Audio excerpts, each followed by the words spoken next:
ஊற வச்சிடணும். தயிர், கரம் மசாலா, மிளகாத்தூள், இஞ்சி பூண்டு.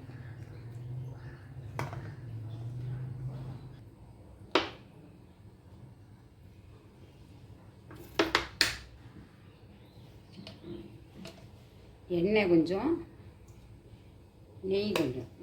இது போட்டால் போதும். ரொம்ப போட்டாலும் ஸ்மெல் ஓவராக இருக்கும், திகட்டும். எந்த மசாலா இருந்தாலும் சரி, தாளிதமாக இருந்தாலும் சரி, மைல்டாக போட்டோம்னா நல்லாயிருக்கும். இது போட்டு நல்லா பொரிய விடணும். பொரிஞ்சால் தான் அந்த ஸ்மெல்லு நல்லா இதாகும். வெங்காயத்தை போடணும். நல்லா பொன்னிறமாக வர்ற வரைக்கும் நல்லா வதக்கிடுவோம். நல்ல வெங்காயம் வதங்கிடுச்சு. தக்காளி போடும்.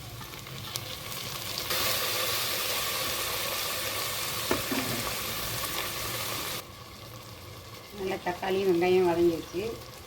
இப்போ இஞ்சி பூண்டு நம்ம சிக்கன்லேயே போட்டிருக்கோம், அதனால கொஞ்சோண்டு போட்டால் போதும். அதே மாதிரி கரம் மசாலா சிக்கனில் போட்டிருக்கோம், இதுலேயும் கொஞ்சமாக போட்டால் போதும். அரிசி 1 டம்ளர் தான், அதனால் அதுக்கு தகுந்தாப்புல சிக்கனையும் போட்டுருவோம். நல்ல மசாலாலாம் போட்டு நல்ல இந்த சூடில் இந்த சிக்கன்லேருந்து தண்ணி விடும். அந்த தண்ணியே போதும் இந்த சிக்கன் வேகிறதுக்கு. இப்போ எதுவும் தண்ணி ஊற்ற வேண்டாம். 1 டம்ளர் அரிசி போட்டேன், இதால் 1 டம்ளர் அரிசி போட்டேன். இதில் 1 2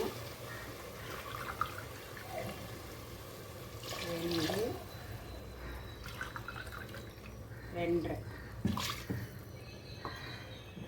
இது என்னென்னா இது சாப்பாட்டு அரிசி, பிரியாணி அரிசியோ பாஸ்மதியோ அதெல்லாம் இல்லை.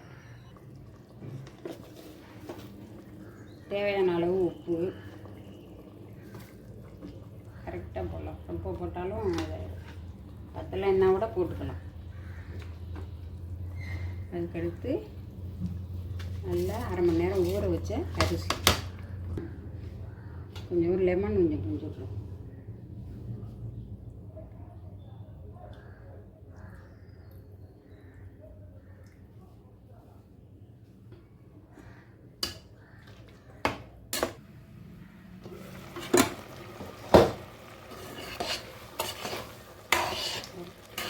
ஓரளவுக்கு வெந்துடுச்சு.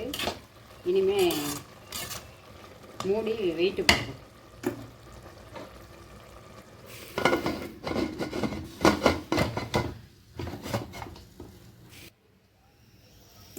ஒரு 2 விசில் ஓடுற வரைக்கும் அடுப்பில் இருக்கட்டும்.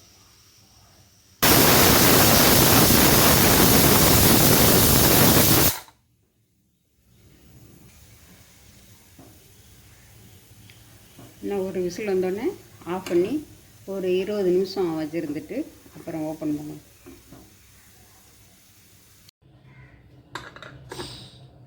கேஸ் எல்லாம் போயிடுச்சு.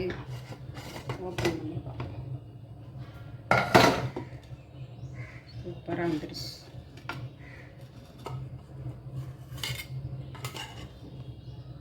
நல்லா வந்துடுச்சு.